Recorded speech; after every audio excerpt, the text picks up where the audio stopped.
Bulango Bulimba. That girl mentioned the school, if you remember. They used to advertise that school Ngabalaganti almost in a swimming pool. But we never had a library. But the library was on TV. Yalinga reception ya head teacher we wali shelves mubate ko butabo. The secretary librarian at the same time. That's why you're saying that before you even pay the money, go and check. Research, yeah, do research about the school, check the facilities where is it. People are going to advertise. Actually, they are always advertising on TV. Never gave into Ngabiaba neighbor. There is a school, Lidiko Gayaza Road. Liadi kosa amanyina posting ifananyi bya somero lyaffe nga bakamala okola renovation of painting. That school just copied my pictures from Facebook. Nabisayo nasaka amasomero ge. I called the guy kwanza nonya nemfuna contact nemgamba je bifananyi byo nnya kusina kuswaza na kakati omanyi ebifananyi nenga somero liri eyo nenga bifananyi bya posting bya kinaawa ebizimbe bya kinaawa nenga ataddeko ebyabwe ebyeyo mu kyalo gyali kugayaza road mu ndeeyo ngakola set akola no center alanga kyatalina namugamba ogenda kusoma obuzadde bajja kujjangu ina akazimbe kamu ng'olinga alunda embaata nenga gwolanga nti so abazadde goberera TV birango biwulirize, call them, cause esimu zibeerako, call them, go and see the school. Laba n'abaana be bagenda okusula. Are they dormitories, the beds, are they spaced? Yes. N'abaana gyekinawa, I'm waiting for you. If you come, just look for me. I'll give you people nze sijja kulambuza, nja kuwa abaliwo abalambuza because that is on my docket. We bali olambula omanyi omwana wa A-level wagenda okusula. Fetulina mu dormitories affe tulina amanya ge tuzituuma. All A-levels sleep at Serena. Twagituuma Serena because whatever is at Serena toyetewetaga kuvayo ato mu dormitories aba A-level okinoonyi. Everything is there.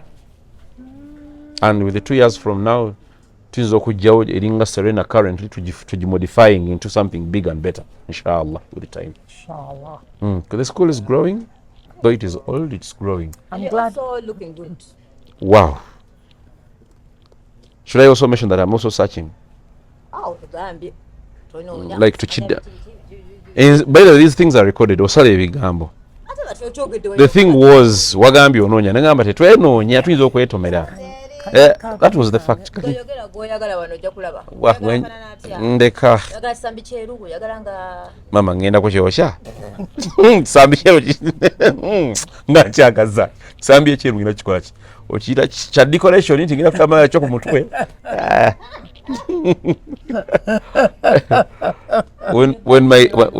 When my time reaches to love again, I'll love. Amen.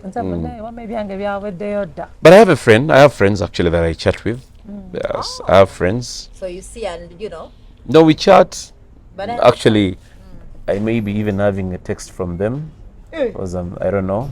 So it's like what's up? How you doing? How are you doing? You can go for live band. You go for live band. There are things. No, they used to, by the way, some girls don't like us because they say teachers are supposed to be broke. Teachers are poor, but we don't also care. We don't. No, besides that, besides having the love, we're not beggars. It really depends on how you say things. I can't force you to say things the way I say them. Go, what abanga? No, what abanga? Say so like it's okay. Bina? No, that's the fact, Bina. I dress myself. I feed myself. So if you think I'm broke and I can't feed you, then to hell with you. No. I don't care. That's what they say. But getting a what? Dating a teacher. By the way, my dear, even to date, if a girl is told, Bana, this guy has a crush on her, like job and teacher are not that one. Only that, not that one. It is more like it's all about money. Then the day you die and you die, like an hour. Banafa bagoya programs za Biva Organic nze Dr. Senjobe nakuuka mu butonde kujjanjabisa mmere middo na bibala. Biva Organic tuli wano Mengo opposite Masengere ku Biva Organic House ne Hoima opposite Equity Bank. Olwanya kati twogere ku clove oil benefits ne clove tea benefits, mafuta ya kalafu oba gwe tuyita pilau masala nga bwolaba ku screen yawo. Fe ku Biva Organic tukolamu ka clove oil kano ne tukolamu n'amajjaani ga clove tea. Abantu abalina ekizibu ky'okuba nti owunya akamwa kakuyamba akadagala kano kalinamu eugenol medicinal component. Kayamba nnyo ku bantu abalina toothache ng'olumizibwa amannyo, tonyeza awali erinnya erikuluma oba senyesa akadagala kano ng'omaze otteekako toothpaste. Olwa eugenol benefits ze kalina ne nakyo anti-inflammatory kajja kuyambako nnyo okukendeeza belly fats ate n'okuspeeding up bile production mu abalina high cholesterol levels. Nze Dr. Senjobe.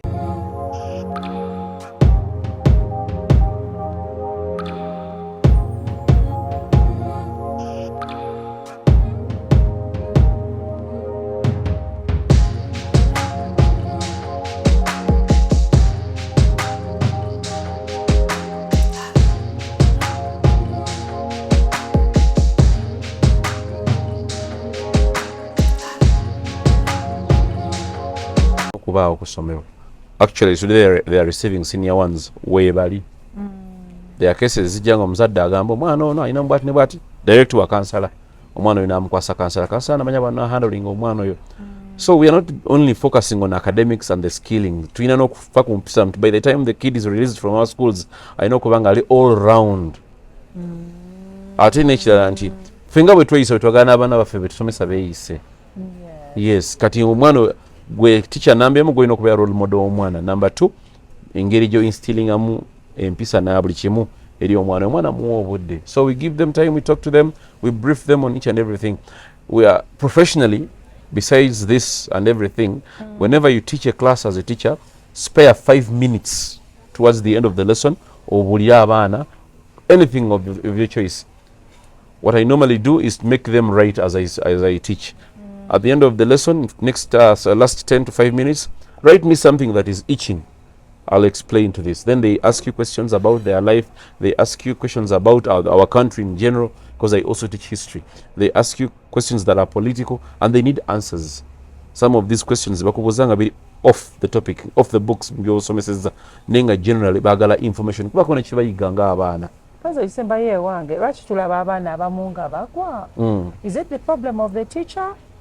Bana kizibu ky'abazadde nti babeera maybe nga bana baazaalibwa nga bo nga banafu. Omwana ayinza okugwa mu kintu ekimu naye nga alina ekintu kyasobola okukola. That is why si buli omuntu asurvivingira ku kusoma. Omwana ayinza okugwa n'agwa sciences. That means asobola arts. Omwana ayinza okulemererwa ebintu ebyo nga tabigudde naye nga alemereddwa bitegeera naye nga ate bw'omussa ku kintu eky'omulimu eky'omutwe mu skilling nga ayinza n'okusomesa ne banokukola papers. Kati nga ekyo kyakola ki? Kyategeera. Kati abazadde bonna tubakubiriza nti bw'olaba omwana bino abirwanyeeko biganye naye nga alina mukkiriza abeeko ne kya exploring ekirala. Bw'olaba ng'akirinamu obusobozi mu supporting mu ekyo. Togamba nti waliyo omwana omunafu, teri mwana munafu. Ekitegeeza eno gunti etukiriza kuba kaggo. Tereza olulimi okola ki? Kuba kaggo. Dodo, help me here. Sibitegedde byogamba okuba ki? Kibooko. Use the proper language. Teri muntu akuba kibooko nga nti anyumirwa. Kibooko erina wejjira nga yeetaagisa. Anti kati naye tebagikiriza. Tebagikiriza era we batekkirizibwa tekubibwa omwana. Bagikiriza nga omwana agifuna. Nze simanyi kulimba, simanyi kuwaayiriza. Okoze kati mulimu ebintu ebijja, okoze ensobi, nzizimba ate mwana mutwale mu disi ate disi etuule, mwana ono there are things that come my way nga nti okoze ekintu ene. Nti okusinziira ku kino na kino ogenda kulyayo bbiri wennyini awo n'ofuna. Ddayo okola ebisigadde. No wasting time, omwana alina ebyokukola. Naye ate kati mwagamba nti tokuba mwana be basinga okwonooneka abo. I was once in a taxi. Sera biringa nkyasooka kutwala mu taxi kati nsobola boda. Sajja nkubye omuga ngambe ndi vugawo tamanyi nti ndi ku numberless. Nali mu taxi ne mpuliza omuvubuka nga yeesoma. Nze omusomesa bw'onkuba ne ngamba ne mubuuza osomera wa n'alyogera. Kati bwe yafuluma nange naye ntuuse okuva faitudda Kira, this side of Kireka Namugongo. Nennemeramu ng'akola omuvubuka ono bw'ayambadde ne biki byonna. Ng'enviiri ziri ziti. Esaati terina buzibu naye bazikwata ne bazifittinga ne muholdinga so tight. Ngenda kulaba empale yazanyiramu. Azisibidde wansi w'akabina. nga kati eno damage esomera ena kyesomerera oba erina anoonya ntalo mu bantu because the boy was more like a damage himself because you've dressed so poorly ogamba tokoonwako tolina mpisa oleekaana mu mmotoka oli mwana muto naye oleekaana ekikulu agenda mu class yali agenda ku ssomero si kyo ate wamusanga namusanga alina gy'ava actually ng'ava ku ssomero ng'akomawo but the dress code kiraga nti there are some schools out there nga tebafa ku mpisa no kati gwe tokayana namwaniriza I invited you to my school ojje like for an evening. No, I'm just abantu abasinga batunuulira nnyo dress code y'abantu naye teri mwana asoma ayoginza kwogera bw'ati ng'empale ogisibira mu kabina tebiriyo ebyo nammwe bano abantu basiba empale zaabwe mu bina omusajja bakulu bamaze okukola sente zaabwe nayagala avimbemu naye gwe bakyagulira underwear nyamala n'okubuuza nga ogenda kusomera nti olina panti mmeka toyambala bubikweweebuula birekere bali abasobola byegulira naye oba okyasoma cause there are rules in the school bakugobanga nti omwana nga bamuwalana olw'okuba balance empale so omwana ebigambo ebyamuvaamu nebifaananyi yali afaanamu kuba kati nze sisala nviiri zange kuzidesigninga olaba enviiri zo zonna zenkana nze zange bwe masala zirina kwenkana lwaki kyenjagala n'omwana abeere era abamaze senior 4 bazze okunoonyeza abamu baakuzza enviiri sirina gwe nanyeze n'ogu lwaki bali mu ddembe lyabwe naye bwagamba nti akomawo mu A level then alina okufaanana ng'abayizi lwakuba bakyamugulira panti ge mazima omwana w'essomero akola there are very few abajja okusoma ng'akola nga musajja nkuaga abana ekanzireyo nkoleki naye bano abasigadde bamuleeterera mu mmotoka omusajja n'akugamba nti omwana owange muleese nti talwala talwaza taziika kitegeeza nti tafuluma ssomero okugjako nga yamunonye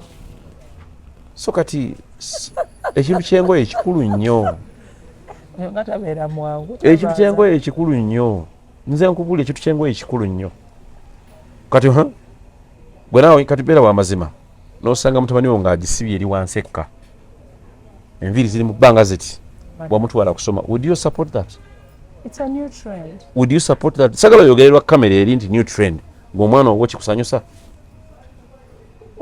oba kikusanyusa buli wakuyita ku ssomero nga wakuyita mu disiki ogenda ku nsonga za mwana wo bwe yeeyisa. I don't know mpozi dodo ye I don't have a problem kwambala no I'm asking the different question because yayinza okuba nga guno nga yeeyagala ozisibira eno wansi naye nga teyeeyisa anti kisinzira bw'ogenda ng'ebulyambwa lyambwa bw'ogenda mu setting y'essomero nga bagaye nti olina kwambala bwotyo kkiriza kiri bw'ofuluma yambala byoyagala tetujja kufaako naffe naye si kujja ku ssomero kugamba nti yambala bwotyo gano yambalanga byoyagala nedda abazadde bwe batukola ku masomero naawe okitegedde kati sagala onyiigire olaba nga bw'oyambadde maama actually mwembi tebaliko mwayingira waffe kati eryo libateeka kati ate onaabonaabona kuba abazadde bwe bajja nga teyategedde tumwetonde era ntumuwa kaleesu kati ono akasibawa tekamutuuka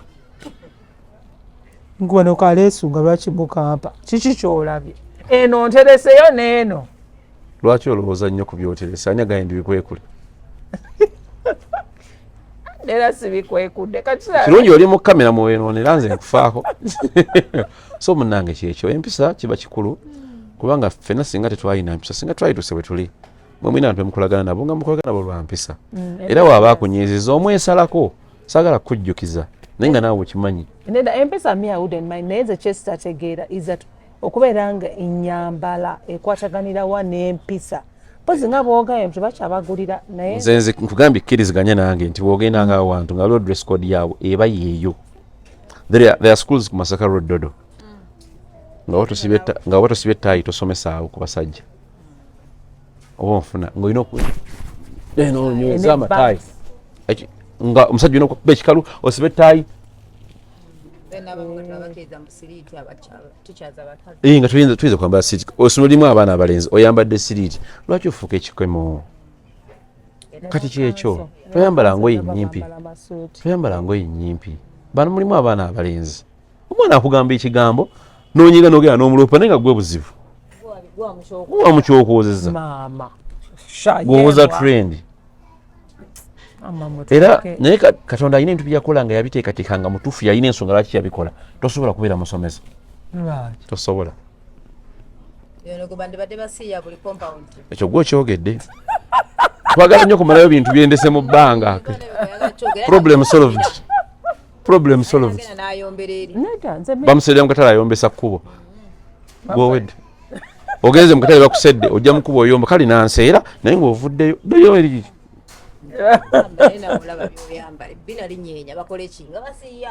Anti si yayitambulira mu bbanga. Liringa essibeko. Ekyo tuveeko. Eyo tuveeyo.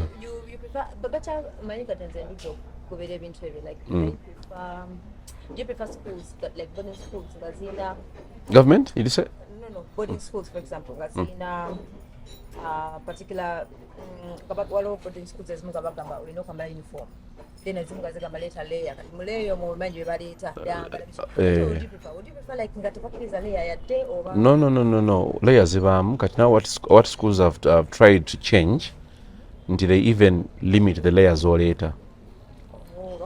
Nebagamba no oyinza okuyita eta skirts nga nnyo depends. Nebagamba ne skirt ezo zijenga mpanvu. Bannange teri kintu kinyala kuwazanga mwana kufuna buzibu nga kivudde ku ye kennyini. Kadhene school ne kwa t-shirts. Obayinza kuwa house t-shirts engezo nga ze mulina okwambala. In other words mulina kubeera uniform mwenna. Besides the school time nti oli mu class oli bimbala uniform. Then waliwo layer nga zirina kuba kati waffe for example abalenzi bonna bakiza okweta amakanzu ga white ne black. Then gata empale za black ne t-shirts z'essomero bwe ziri ze layers za mirundi ng'esatu. Kati abawala the same story whether you're Muslim or not, if you can afford the Sharia black leto oyambale. On this hot weather, fresh air. Have you ever gone to Arabia? They are covering themselves whether it is hot or cold. Thank you so much. Olaba naawe olya bwe nkuba ne bweto nnyo obeera bwoti. Siwe kiri vamu ojja kugwa gwe bina egyo emyaka egijjo bwe gigwa tujja kwogerako bubi tractor yakyo omutega w'irubbaalo kino kaana naye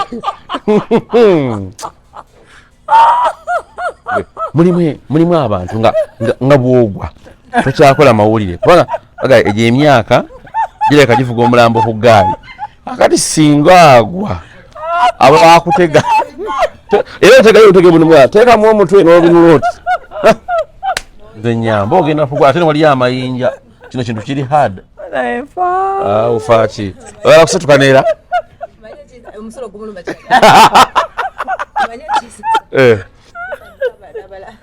binakola ki yanduzinze n'omwana we obubiri buli bwe buti yanduzinze mu masomero ono no kakati no anti ffe bwojje waffe by the way nze simanyi naye kati ekinaawa abaana okusiba no ekinaawa tusiba enviiri tukkiriza abaana okusiba enviiri ne zino ekyangwe ezo tezisoma ate nga nyangu ekintu kiri simple you either remove oba plating obuswahili obuli simple obuli decent bw'oba toyagala. What is wrong with this? Lwaki abantu mujajinga nnyo ku bantu ku nviiri zaabwe? It is not judging, it is a policy. Nkugambye bw'ogenda ebulyambwa kkiriza oli ku mbwa. Bw'oba toyagala polisi zaffe genda waliya polisi z'oyagala. Ekyo tetu banaye amasomero bebeera nga nsibye amagezi bwe ganaayingira ekyangwe bwe kinaaga. What is wrong with the kyangwe? Kati olaba attention gy'owadde enviiri zo okuva etulugedde kyetwewala mu baana ekyo. Buli kaseera alowooza nviirize ate wosanga abaana abasiibwenga nga luli ddakiika nakuba omutwe ne gulema n'okukwata byalina okusoma ali ku nviiri akuba kati ffe betwewala sipamu obuswayiri nyingira kiraasi osome ate n'abasiba enviiri tubaleeta nti waliwo abaagala okukyusa ku nviiri nti ye mujje nga bagenda nga basumula zino ng'ozolongosaamu nga baziddaabiriza nga badda mbasiba obuswayiri era nga babuzaawo. Lwaki tukola ekyo mubeere uniform oleme kulowooza nviiri naye kati gwe naawe omuntu omukulu oli mukulowooza buviiri otandise nze naye kati sooka onnyambe ntegeere trend eno saagitegeera kubanga mbadde mu nnimiro ndabye obuntu embuzi bwe zisula bwefaananyiriza obuntu buno babuyita na bukiringi ffe eri si bwe boona bukabubwanga bwo obona edda it was 2020 2021 2012 compared to her hair bannange ava kunvirizaamu nno tuleke mu mwaka ku mwaka ali ku tinti n'ekyangwe alina katinti akamyufu ke yali alina nakati bwenda ekifaananyi kiri ngamba bannange ate munaye yaggwayo naye mbadde nkyamwetaaga oyo kala yaggwayo bugwe yali ya marooni yali aki red biri awo nga tebitegereka tewali buzibu genda musomokere mulimu food kala mixing omulabire no gamba yajja kugambye wabeeranga eri ngola nti mulengeo omuliro gugujja ng'omanya bina yajja nga kalinga akakolezeeko naye bale kuma mutindo okumya otuviiri ffe tujja kanya kusala nodda balinga bakusunga nga tebagala kwatulira baali bakulimba ge mazima n'okumaka dodo yaŋŋambye mbunziremu nkateekemu kati kyoyagala tusanza okufuuka bulaaka ogenda kuba otubuzaabuza ate ekitegeeza otegeka omuliro neera naye saako omuliro manya omuliro ogwo gwina byegukweka nange nabye nnoonya naye kati ntandisa obbiraba saamu nga bukyali bulaaka ona alina byazuukusiza birabaawo nkugambye ate bw'ateegendereza dodo kino nkigamba gwe kati kululwe bw'ateegendereza yalifaananya abalimi b'omuceere mugamba atereze enviiri nga bukyali nakyenneekengedde ntandisa okulaba wano kumuguukirire wano bekyenyi wano mwasitula akagundi akawunga ntandisa okwekengera kuba walidda ku nnomo obanzire ku nnomo ekyo nkikulekedde zina kyendabye nga ki oba ngendeka bold ogwo omutwe binandeka mbuuza ebirala tuve amaha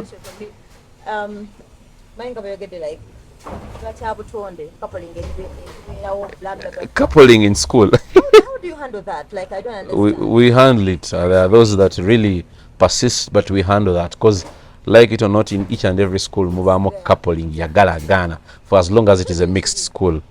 What we do, there are things I will not tell you on air, but we get to know about these couples. The counselor talks to them. For us, we have two bodies in school. We have Kiksa and Kimsa. Kiksa is the Christian association. There are cases ezijja newitwala under Kiksa. Kiksa neyogera n'abantu abo. Then the Kimsa, that is Muslim association, that does the same job.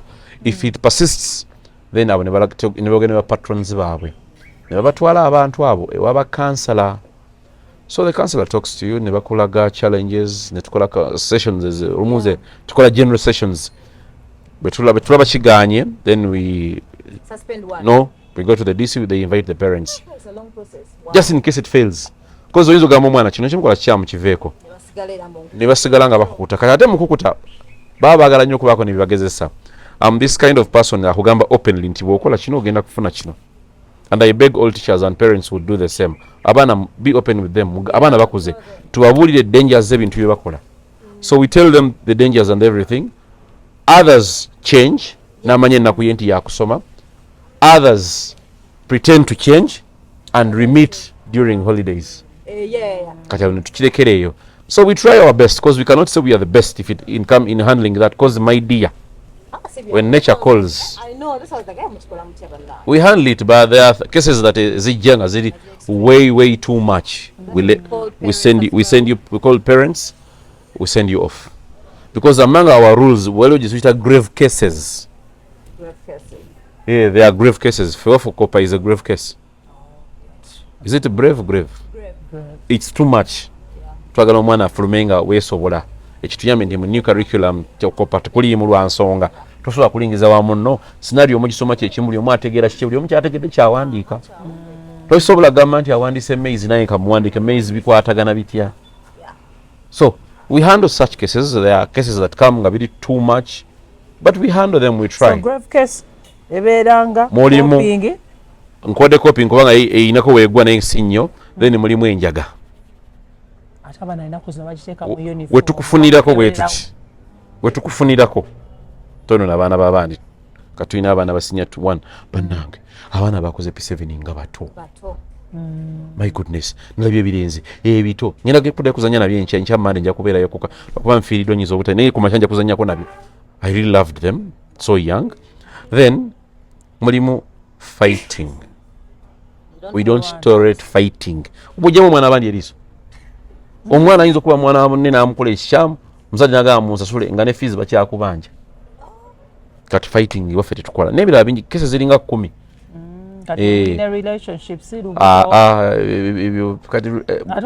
bwali obuto bwojja nga tuyita muzaddewo nga setting cause we do checking nga wakatuuka ingira kati ebyammwe byali bya myaka gyammwe ebintu byakyuka gogambye nti trend okyali ku byakunyiga omuyita fene lekemu naawe I agreed with you earlier nti buli omu ayogerere kyasinga okumanya but our procedures ziriko ba senior women ba counselor n'abasawo singa baaliyo nyiga singa abana ba complaining and since I'm a class teacher and I deal with the youth most of the time bakugamba ebyo bayitamu they would tell me nti kino kiriwo ekitibwe kiti but ultrasound whatever is done there si discussing ebintu biri private kompeo ekyo nikyo nganye ngo gye bakunyigira go wali munchi oliononya mu lubuto lwo kebera nga wakatuuka ne bakugamba mama ona ali bwati ne bwati ne bakugamba there and then because kulina kulwenyeni tukebera wakatu kuyinza okukwasa ndi yabujja kumusomesa tufe wakayingira ntukebera tugamba nti munnange ono omulese situganye naye yakose nga bazadde musooka muteesaamu ebiseera bisinga kati ekyo kiddakaawo before we come in as teachers nti omwana muleka asome musooka kuddayo nga family mu negotiating andi mamina kuteesa omwana ayogere amazima nti nali ajjuuni ne lirakira oba yali sausage ng'oddayo nga ndi mukasa twali awo kitwakinjogere nya lya mukasa kale Peter lwaki togambye lya Bunya kubanga Bunya takola ebyo nena Peter yabikola Peter kikale Isaac Yunus kale tukolesa Yunus so Yunus it's okay they know me era bajaga nti lwaki akwesiba kuba ja big bamba bakwatso akola comments kati so and that is solved by the parents so you involve the parents. Alcohol is not allowed in our school whether you're not we get them kati ku receiving time the matrons table waferiko ba matron babiri senior woman ayina okubaako ne ba assistant be babiri then other two teachers babirawo mu tent receiving alcohol then kubako wa security kwa we hire there is a company that we working with abirawa side wali the men's table wadini bali babiri followed by obamba there are some teachers ababirawo sija ku mentioning amanya ne senior man Mr. Musoke yabera wao babirawo kati betuberamu tuwerawo all round cause kati nze kisema ye wange bobanga owa S4 ongambye aba S1 bo bazze naye no bito nga boga they are babies bambi ate even S4 inaba S4 nabo bwe bali S4 basoma olive emyaka 5 kati kyembuuza bo omuntu aba anoonya essomero atunuulire ki ekisooka kyabe ntunuulira omwana kyayagala otunulire background y'amasomero agolabe nga omwana kyayagala badde bakikola batya for the past because kisigala kyekimu they are the same teachers they are trained in the same profession same subjects how can they build up omwana kyabayagala then tunulira facility omwana anafuna kyayagala that is why we normally advise parents woba ogenze ku ssomero omwana agenda kusoma sciences bana ensaba kulaba ku lab banaye bantwalanga naye nga yali first oli osoma subjects kigoliwa history nada PCB wakola PCB wow submath I was going stroke submath you're lying on camera no there was I don't know why people think we didn't stroke math but people of you stroked submath yes submath yes sub they are listening to you tell them mendi mukadde I didn't say achogera kubukedde ne baga oyoga wadde mama anti kati okwetufulinga omunyala hina kabina tuutirire wagekyusa wabikodekoda kyekyo kye tulina okutunuulira tugambye kitunuulire nya then facilities osobola okuyamba abaana then the number of teachers in school abasomesa are they readily available then I think tulina customer care how are this school welcoming enough okubanga kiringa n'abaana then bulango ku TV bichi I told you obulango bulimba that girl mentioned the school if you remember they used to advertise that school nga balaga nti almost twina a swimming pool but we never had a library but the library was on TV eyalinga reception ya head teacher we wali shelves mubateka obutabo nga secretary librarian at the same time. That's why you're saying that before you even pay the money, do go and check research, yeah do research about the school, check the facilities where ziri. People are going to advertise, actually they are always advertising on TV ne balaga ebintu nga byaba neighbor. There is a school liriko Gayaza Road lyali kosa omanyi na posting ifananyi bya somero lyaffe nga bakamala okola renovation ok painting. That school just copied my pictures from Facebook n'abisayo nasaka amasomero ge. I called the guy kwanza nonya nenfuna contact nemugamba je bifaananyi byo nja kusina kuswaza na kakati omanyi ebifaananyi nenga somero liri eyo nenga ebifaananyi bya posting bya kinaawa ebizimbe bya kinaawa nenga ataddeko ebyabwe ebyeyo mu kyalo gyali ku Gayaza Road mu ndeeyo ngakola set akola no center alanga kyatalina namugamba ogenda kusoma obuzadde bajja kujjangu ina akazimbe kamu ng'olinga alunda embaata nenga gwolanga nti so abazadde goberera TV birango biwulirize, call them cause esimu zibeerako, call them, go and see the school, laba n'abaana be bagenda okusula. Are they dormitories, the beds, are they spaced? Yes. N'abaana gyekinawa, I'm waiting for you. If you come, just look for me. I'll give you people nze sijja kulambuza, nja kuwa abaliwo abalambuza because that is on my docket. We bali olambula omanyi omwana wa L-level wagenda okusula. Fetulina mu dormitories affe tulina amanya ge tuzituuma. All L-levels sleep at Serena. Twagituuma Serena because whatever is at Serena toyetewetaga kuvayo ato gye mu dormitories aba L-level okinoonyi. Everything is there. And with the 2 years from now, tuyinza okujjawo eringa Serena currently tugimodifying into something big and better, inshallah, with the time. Inshallah. Because the school is growing, though it is old, it's growing. I'm glad. Also looking good. Wow. Should I also mention that I'm also searching? Oh, Like to cheat. By the way, these things are recorded. Osale ebigambo. The thing was, wagambi ononya. Nangamba tetwenoonya tuyinza okwetomera. That was the fact. Ndeka. Mama ngenda kukyosha. Sambi kyero ngakyagaza. Sambi ekyeru ngina kikola ki? Okiyita kya decoration nti ngina kutamala kyo ku mutwe.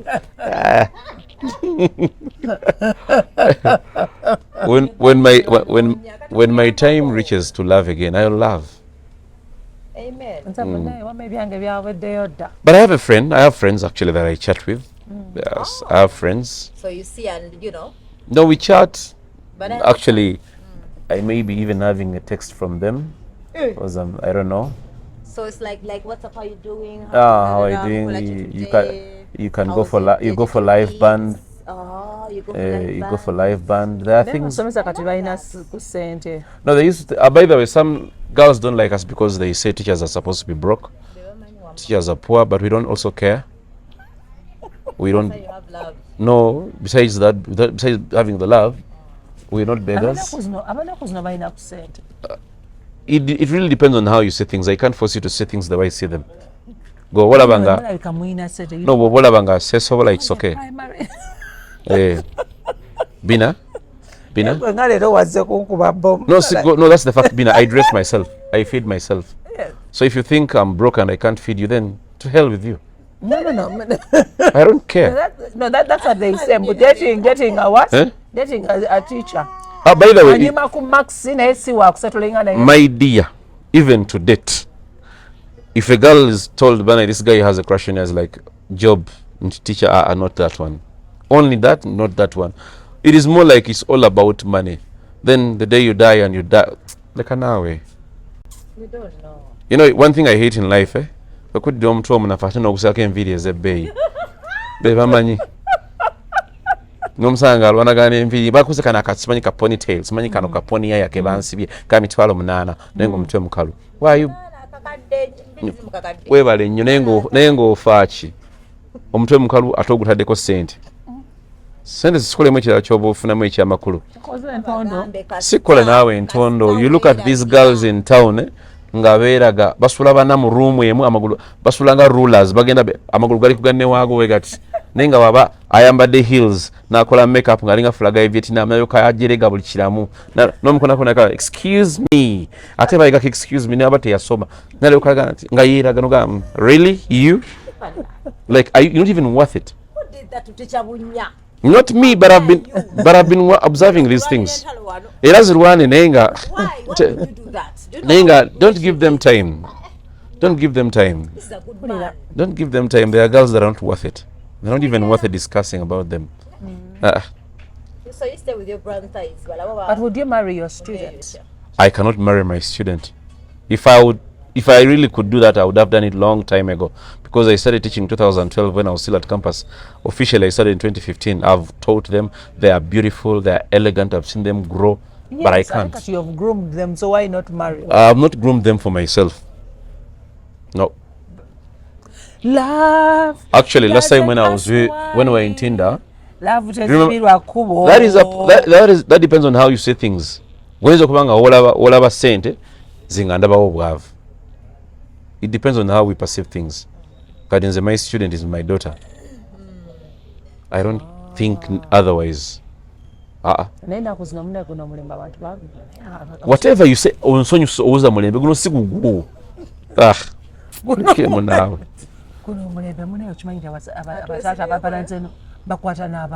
I dealt with such cases when I was still with Rahu, and we saw most of these things. Nti abasajja abagwagwa abasirusiru not njaga abasirusiru be manyi kisino okunyumira byonna manyi Paulo Kafero yagamba nti ogenda okunenya sitaani naye nga bera kukema yakusanga. Well, there are men who are doing these things and most of them have been arrested nga ali ku baana be baasobyako. But me, I've seen my girls grow, and actually one of them is getting married in May. That's Hadija, and I'm going to be there. The mother already called me about it, and the father. I'm going to be there in Mukono. But what could be the cause? Because of what? Because of what? Of parents. No. N'ebintu bye nawuliza ku basomesa abamu ab'eddiini spiritually ne bagamba nti muli ebintu by'okola ng'olina mukyalawo nga n'abaana bo bajja bikola. You really wonder a man who looks to be sober and understanding okudda ku mwana we ne weebuuza biological daughter is this guy sane? Nenga byonna tubirekere Katonda atutaase. Because in most cases baba siba because of lack of follow up. No one is making a follow up. Obuzika bamutadde. I love that size. Not bad. I wanted to see what you're going to say, but you've kept quiet. Size of what? Good enough the camera doesn't point there. Even if you peep, you will fall, my dear.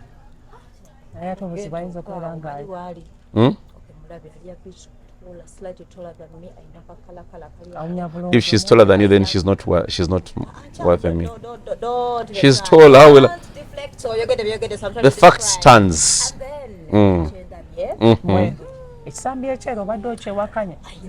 Tachiraga chiri covered. Now the problem is she's tall. The problem is she's tall. Try by the way, that one you can't. My goodness. Why are you saying she's tall? What's wrong with being tall? I can't fall in love with a girl that is tall. Why? Short women are very sweet. I think I know the best guys. No, I prefer them to tall ones. No, there are things I didn't mention. I said short women. And the shorts. There are things I didn't mention. Hey, you're fighting for yourself. Waba. Kasuku will handle that.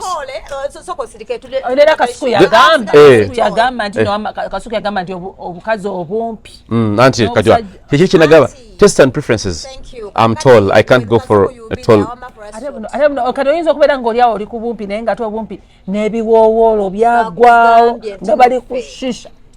No. Kisinzira gy'omugye. Thank you. Too sweet. Ngowe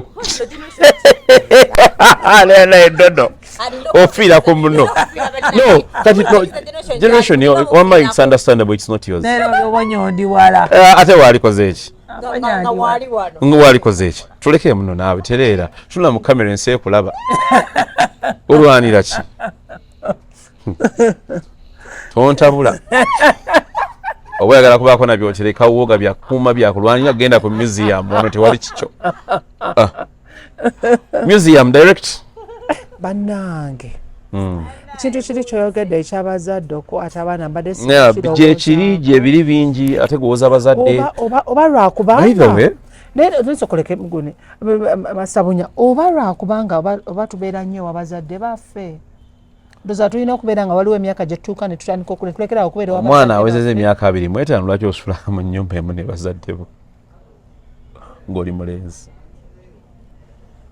ekyo kimu omwana baba awezeza emyaka 8-10 baawule mu bisenge 8-10 baawule mu bisenge emama b'obwavu bw'oba tosobola abaana bamba tubale like nga holidays nga zituuse send them to the villages bakyusa environment kubanga ebiseera ebisinga ebintu abaana bye bakola ffe tubibaleetera baana balenzi bali 3 basula mu bawala 4 abaana abo kati ate mulembe gwammwe guno gwowaana ennyo ezo essimu abaana abato baziina olina agamba nti musomesa wasinya naganda zessimu gye nneesinga ey'ebbeeyi bali exposed kati at the end of the day buli wafuna opportunity aba ayagala agezese kyalaba. So that is why most parents tubasaba mwawula abaana bano nga batandise okukulirira. Ate olaba n'abaana bw'omugamba the first time gwe yali ya breaking a virginity ye most cases abeera relative we. Ndowooza okiraba kati bwe nkiri bwekityo then twawula abaana babeere nga basula in separate bedrooms babeere nga tebamixinga nnyo na bannaabo aba sex endala then n'abazadde twekomeko omuzadde watukokozesa omwana we maama we yabaddewa maama musikazi abano bane muleka abaana ewaka nga baawo mumanyi mutamiivu ebiseera ebisinga abasajja abo abatamiivu abo batuleetedde nnyo obuzibu. When I was still in that organization nga tukyatambula ffenna you could meet them nga the challenges zonna ziva ku alcohol nga anywa najja nakuba buli kimu ewaka n'alwana so at the end of the day nakola ebintu ebiswaza naye nga guba mwenge. Kisinga okunnuma mu byonna nti sente ozeekoledde omwenge n'ogugula ne gukusiruwaza sente ezizo bwe yali badde controlling omwenge ate omwenge ne gukola ki ne gukufuga munywa ebintu byomwe ebyo naye nga mwefuga baawo omwenge gukuvaako notuuka n'okukola ebyaswakaba oba oswala. Kitiibwa ky'omusajja si kuwungawunga. Nze ntumira ne ku basajja abali eyo nga okyafunye ekikondi n'okuva omukazi olayo osaana kutemako bigala ebyo. Ate nga gundi agamba biringa sausage engalo ani agamba no omusajja aveeyo n'okuva omukazi you're not even worth being called a man. You don't fight. Men don't fight. Even if you're challenged mukazi ne bwagezaako atya at least muviire tambula oveewo.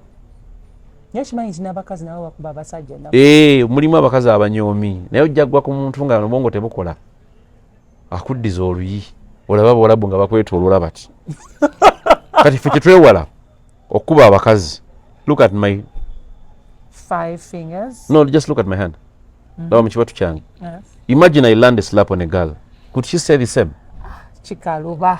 Kati kyekyo nze kati okulwana n'omukazi oyinza okukola vuluguwo n'okola buli katembawo naye nkutunuulira manyi ntanimu akasujja neepanga era nkutunuulira nga wano bwati bwakoze nga ntambula nga neemulula nga nkuviira nga nkubira mukulu wange oliwa tugende emulungo nga tugenda ku kyennyanja nga tusirika ng'okola vulugu bwe nkomawo n'otandikirawo obadde nga ngende wa mukadde nga neebaka nti mama nga neebaka sagala stress nze nkulese mbulamu kukakana kuwummula oleese stress. Bw'onaaba okuze bw'oba oyogerera waggulu nze sikuleekaanya tondeekaanira. You cannot solve problems ng'owoggana. Singa bwe kyali singa mu kkooti batwala mu mizindaalo bw'oba oyagala tusolving ekintu tutuule era mugambe waayi munnange nno manyi nakoze ensobi nejjangu tuteese twogere ng'abantu oba kitegeera naye woosumulukukira nogaa nti ompalabula nze ntanimu akasujja ani gwewerijjirako sikkuba ate ebintu ebitunyiiza nga tukyayogera ne mutambula ekyo ku maama kwe sikola. Maama alina kyayogera ne aba ayomba mbeerawo nanyombesa ne kiggwayo nvira n'okunviraawo ne nvaawo naye gwe gwensanze obukulu nga kkedo onfuge wamma mikwano gyange abali eyo mwenna muli bangi mikwano gyange tolwananga okunfuga kubanga you will never nosikufuga ate wamma bagamba seka kukakali kakulumye olumanyi olugero lugamba bwetyo sekawuka kaali kakulumye bw'okalaba okadduka kale nze n'ebinyibizo byange otandikira ga nze like me seriously aishi never naye kimanyi nti sinnasaala adida kitumaliriza naye mbadde nsaba mulekerawo kompyuta teacher master no nze Bunya Yunus Kasujja you call me any of those names abaana bampita master abaana abo bannafuyiza nze I was supposed to go back for masters naye abaana bannemesa bampita master Yunus Bunya Kasujja any of the three so bonofuna katuline mpaka nofuna masters What do I do? Yuns uli ebyakulema I'm actually cool. Leaving other factors constant. Right? Like my neighbor. Oh, yeah. Look at the way she's looking at me, but nang. Jealous people. No, it's okay. You know, everything moves with age and gender, so it's okay. Thank you so much for letting her in. You'll be fine. I love the way you're looking, eh? Next time tochikolanga ekyo. Tokanulyanga amaaso mu galubindi. ngano buno butiri bwa ddiba gw'obulengedde tuli bwa ddiba mukinga kiringa kipesa kya kabuuti kyonna okikanduye twashe kyonna okikoze bwoti twaliza mumuli nekirabika Bunya mpozi asomesa Luganda alina ebigambo. Stop calling me master siri mu China actually bwe naba maze master's degree au mu bimpite it's okay nekati abaana bannafuya obwongo njala kuddayo kusoma master because master Bunya noga like na masters only look at your papers ngoina on I know buzibu bwe I'm leaving other factors constant kwa mama taya anangejo nyije basalamu wano besitegeera abantu basala nnyo wano wetuli tukom live tujijeko kamera ejja kwata mbe tayina kubaamu wama thank you so much bijeko